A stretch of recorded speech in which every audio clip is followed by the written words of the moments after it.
Bonjour, c'est Fabien. Dans cette vidéo, je partage avec vous comment créer des conditions avec le langage de programmation Python. Donc dans les précédentes vidéos, on a vu comment installer Python sur Windows, on a vu comment installer une librairie, on a vu comment créer nos premières variables et maintenant on va donc voir comment créer des conditions.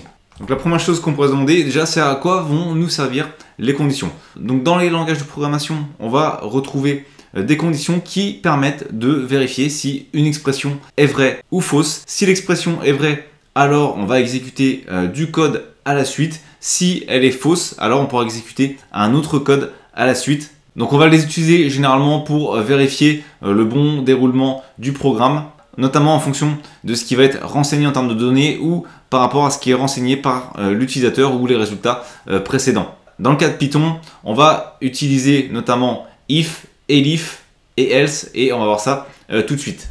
Donc la première chose, c'est de créer une variable. Donc notre variable, ça va être une variable nombre et elle va contenir pour l'instant le nombre 5. C'est tout. Et maintenant, on va créer notre première condition.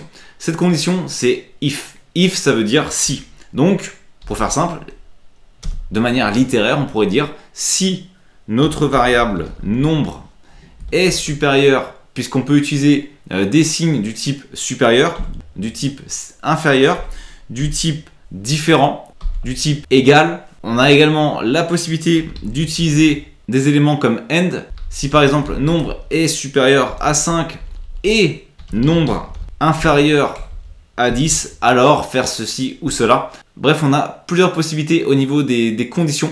Donc là, on va faire très simple. On va indiquer si nombre est supérieur à 5. Ici, on ajoute 2 points. En dessous, on va à la ligne et on va se décaler pour faire ce qu'on appelle une indentation. Donc autrement dit, on va se décaler et ça va faire comprendre à Python que si la condition est respectée, eh bien c'est ce qui doit maintenant effectuer. Si vous ne faites pas ce décalage, eh bien votre script ne fonctionne pas. C'est très important de respecter ce décalage pour lancer le code qui va s'exécuter si jamais la condition est vraie. Donc ici, je vais indiquer print. Print qui va faire quoi? Tout simplement afficher un élément et entre parenthèses et double quote, l'élément qu'on va afficher, c'est le nombre est supérieur à 5. On va donc faire quelque chose de très simple. Ensuite, ça c'est si jamais effectivement notre code fonctionne. Mais si je sauvegarde ici mon bout de code, je vais le positionner au niveau du bureau dans le dossier Python et je vais l'appeler condition et je vais l'enregistrer hop en fichier Python. Je vais faire enregistrer. Si maintenant dans mon terminal je le lance, alors j'ai déjà expliqué comment lancer des scripts en Python. Vous retrouverez ça dans la vidéo installer Python. J'avais montré ensuite, j'avais fait un test sur un script, donc vous pouvez retrouver directement dans la description le lien. Et je vais indiquer Python et donc le nom de mon script et il ne se passe rien. Ce qui est logique, pourquoi? Parce que mon nombre, ma variable nombre est égale à 5, donc ma variable nombre n'est pas supérieure à 5. Donc la condition n'est pas vraie, elle est fausse. Et comme j'ai rien indiqué lorsque la condition est fausse, eh bien il ne se passe rien. Pour qu'il se passe quelque chose, je dois donc indiquer else, 2 points, le décalage toujours, sinon ça ne fonctionnera pas. Et dans ce cas-là, on va indiquer le nombre n'est pas supérieur à 5. Je vais enregistrer et je vais relancer. Et cette fois, comme prévu, j'ai bien une phrase qui s'affiche, c'est le nombre n'est pas supérieur à 5. Donc qu'est-ce qui s'est passé? Il a été ici au niveau de cette première condition. Si le nombre est supérieur à 5, alors il inscrit ça. C'était faux. Donc il a continué et ici il est arrivé sur else qui signifie sinon, donc si c'est pas vrai, sinon écrire cette phrase qui se trouve ici.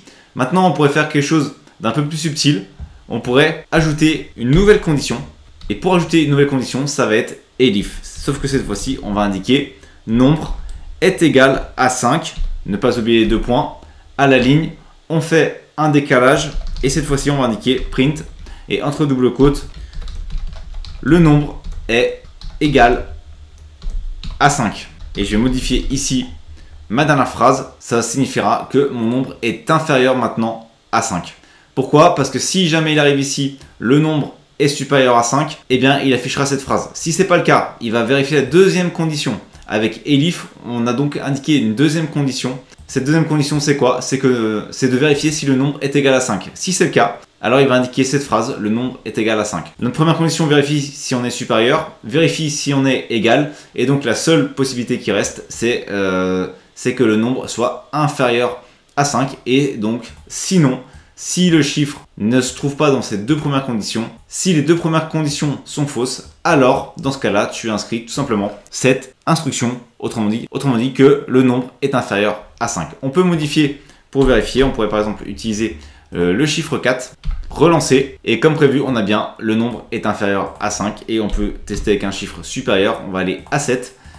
J'ai enregistré, je relance et cette fois-ci j'ai bien le nombre est supérieur à 5 également. Ensuite on peut faire une autre petite manipulation au niveau de print. Donc ici on est dans notre première condition, on va aller juste en dessous de print et on va rajouter de nouveau une condition si. Autrement dit, on va imbriquer une condition dans une condition.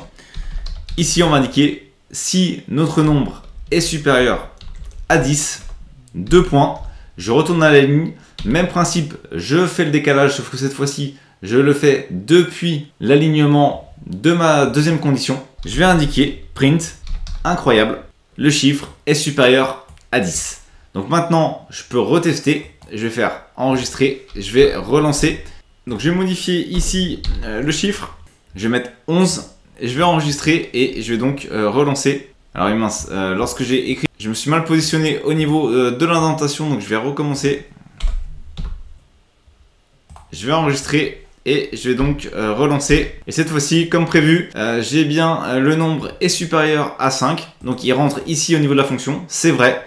Et donc il rentre dans la deuxième condition, juste celle qui est à la suite, et qui lui demande si le nombre est supérieur à 10. C'est vrai également, et donc il inscrit la phrase incroyable, le chiffre est supérieur à 10. Donc on peut imbriquer comme ça des conditions dans des conditions. Ici en l'occurrence, on a imbriqué une condition dans une condition, mais on aurait pu ensuite par exemple créer une boucle ou créer une suite de code en fonction de la première condition, si cette dernière avait été respectée ou non. Voilà, en tout cas j'espère que les conditions en Python sont un peu plus claires pour vous maintenant. Merci d'avoir regardé cette vidéo. Si vous n'êtes pas abonné, j'espère que cette vidéo vous donnera envie de le faire en cliquant sur le bouton s'abonner et en activant les notifications pour ne manquer aucune des prochaines vidéos. De plus, vous trouverez dans la description un sondage pour déterminer les prochains sujets. À très vite pour une nouvelle vidéo.